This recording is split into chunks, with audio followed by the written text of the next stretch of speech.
الحمد لله والصلاة والسلام على رسول الله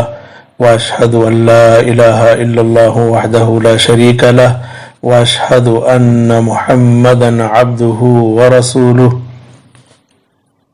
آج کا درس شرک اکبر کی حقیقت کیا ہے اس عنوان پر ہوگا۔ شرک اکبر کی حقیقت یہ ہے کہ کوئی بندہ اللہ رب العالمین کی عبادت چھوڑ کر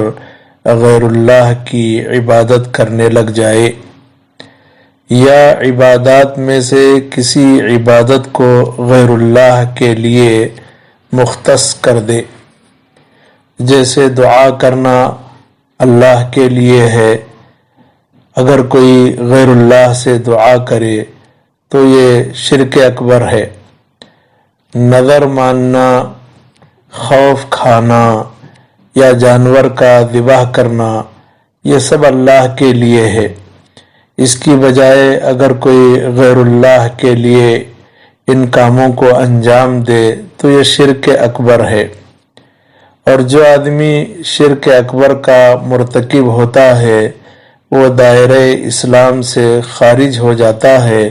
مسلمان باقی نہیں رہتا، اور اس پر جنت حرام ہو جاتی ہے اگر وہ شرک اکبر سے توبہ نہ کرے اور اسی عقیدے پر فوت ہو جائے، مر جائے۔ نہ صرف یہ کہ جنت حرام ہوتی ہے بلکہ اس کے لیے جہنم واجب ہو جاتی ہے، اور ایسا شخص جہنم میں ہمیشہ رہے گا۔ اور شرک اکبر اتنا بڑا جرم ہے کہ اگر آدمی توبہ نہ کرے تو اس کی بخشش نہیں ہے۔ سورہ نساء کی آیت مبارکہ ہے، رب العالمین نے فرمایا ان اللہ لا یغفر ان یشرک بہ ویغفر ما دون ذلک لمن یشاء۔ بے شک اللہ بخشش نہیں فرماتا یہ کہ اس کے ساتھ شرک کیا جائے، اور بخش دیتا ہے اس کے ما سوا جو بھی گناہ ہیں، اس کے لیے بخشتا ہے جس کے لیے چاہتا ہے۔ اللہ رب العالمین نے سورہ مائدہ میں فرمایا لقد کفر الذین قالوا ان اللہ هو المسیح ابن مریم وقال المسیح یا بنی اسرائیل اعبدوا اللہ ربی وربکم انه من يشرك بالله فقد حرم الله عليه الجنة ومأواه النار وما للظالمين من انصار۔ یقیناً کفر کیا ان لوگوں نے جنہوں نے کہا کہ بے شک اللہ تو مسیح ابن مریم ہیں، حالانکہ مسیح نے کہا اے بنو اسرائیل تم لوگ اللہ کی عبادت کرو، اس اللہ کی جو میرا رب اور تمہارا رب ہے۔ بے شک جو آدمی اللہ کے ساتھ شرک کرے گا، یقیناً اللہ تعالی نے ایسے آدمی پر جنت کو حرام کر دیا ہے اور اس کا ٹھکانہ جہنم ہے، اور ظالموں کا، شرک کرنے والوں کا کوئی مددگار نہیں ہے۔ اس آیت مبارکہ میں اللہ رب العالمین نے ان لوگوں کو کافر گردانا ہے جو مسیح ابن مریم کو اللہ اور معبود کا درجہ دیتے ہیں، حالانکہ مسیح ابن مریم اپنی قوم سے مخاطب ہو کر کہتے ہیں کہ تم لوگ اللہ کی عبادت کرو، اس اللہ کی جو میرا اور تمہارا رب ہے۔ حضرات، اب آپ یہ جاننا چاہیں گے کہ شرک اکبر کی کیا کیا شکلیں ہیں اور اس کی کیا کیا قسمیں ہو سکتی ہیں۔ چند اس کی شکلیں آپ کے سامنے پیش کی جا رہی ہیں۔ ایک شرک فی الدعا ہے کہ بجائے اس کے کہ اللہ رب العالمین سے دعا کی جائے کوئی غیر اللہ سے دعا کرنے لگ جائے۔ اللہ تعالی نے فرمایا فَإِذَا رَكِبُوا فِي الْفُلْكِ دَعَوُا اللَّهَ مُخْلِصِينَ لَهُ الدِّينَ فَلَمَّا نَجَّاهُمْ إِلَى الْبَرِّ إِذَا هُمْ يُشْرِكُونَ۔ جب یہ لوگ کشتیوں میں سوار ہوتے ہیں تو اللہ سے دعا کرتے ہیں اس کے لیے دین کو خالص کرتے ہوئے۔ جب اللہ انہیں نجات دیتا ہے اور خشکی پر لاتا ہے تو اچانک وہ شرک کرنے لگ جاتے ہیں۔ اس آیت مبارکہ میں اللہ تعالی نے اس بات کی خبر دی ہے کہ مشرکین اللہ کے لیے دعا کو خالص کرتے ہیں مشکل اور پریشانی کے وقت میں، اور خوشحالی میں پھر اللہ کے ساتھ یہ لوگ شرک کرنے لگ جاتے ہیں۔ لہذا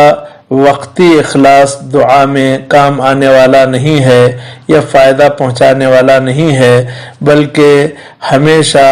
خوشحالی ہو یا بدحالی اللہ تعالیٰ ہی سے دعا کرنا چاہیے۔ اور شرک کی ایک شکل یہ ہے کہ کوئی نیت میں شرک کرنے لگ جائے، یعنی نیکی کرے لیکن دل کا ارادہ اللہ کو راضی کرنے کی بجائے غیر اللہ کو راضی کرنا یا غیر اللہ سے تقرب حاصل کرنا ہو۔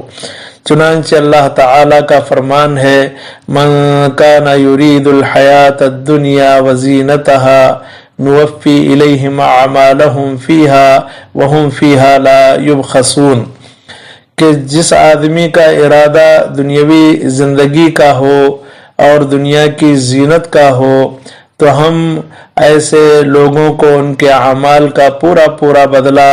دنیاوی زندگی میں دے دیتے ہیں، اور یہ لوگ اس میں کم نہیں کیے جائیں گے اور اس کے اندر کوئی کمی واقع نہیں ہوگی۔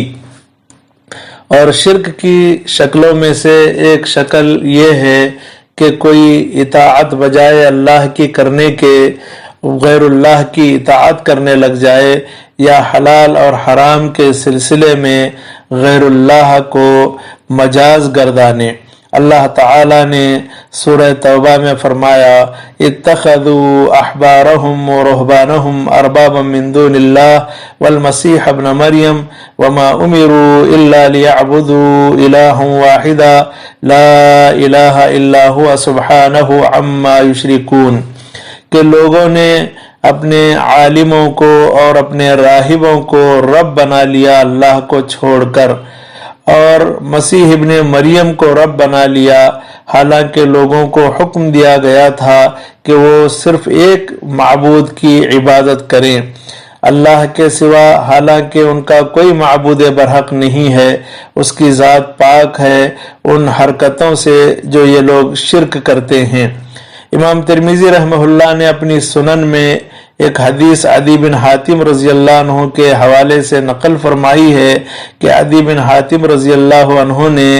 اللہ کے رسول صلی اللہ علیہ وسلم کو یہ آیت مبارکہ پڑھتے ہوئے سنا تو کہنے لگے اے اللہ کے رسول، لوگ تو اپنے عالموں اور راہبوں کی عبادت نہیں کرتے، لیکن یہ بات ضرور ہے کہ جب ان کے عالم ان کے لیے کسی چیز کو حلال کرتے ہیں تو لوگ اس کو حلال سمجھتے ہیں، اور جب ان کے عالم ان کے اوپر کسی چیز کو حرام کرتے ہیں تو لوگ اس کو حرام سمجھنے لگتے ہیں۔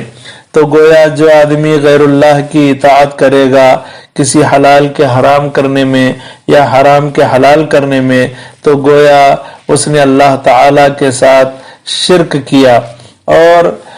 شرک اکبر کے مظاہر میں سے اور شکلوں میں سے ایک شکل یہ ہے کہ کوئی اللہ تعالی کے علاوہ غیر اللہ سے ایسی محبت کرے جیسے اللہ تعالی سے محبت کرنی چاہیے۔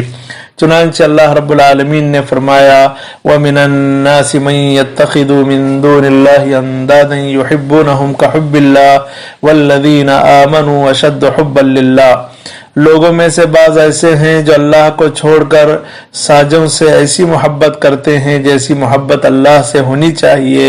حالانکہ وہ لوگ جو ایمان لائے ان کی محبت اللہ تعالی سے شدید ہوتی ہے۔ تو بہرکیف ہر حال میں بندہ مومن کو چاہیے کہ وہ شرک اکبر سے اپنے آپ کو بچائے رکھے، باز رکھے اور دور رکھے، ورنہ اعمال ضائع اور اکارت ہوں گے۔ اور صحیح بات یہ ہے کہ توحید والا وہی ہو سکتا ہے جو اپنے آپ کو شرک سے بچائے، اسی لیے قرآن مجید کی بیشتر آیات میں اللہ تعالیٰ نے جہاں توحید کے اپنانے کا حکم دیا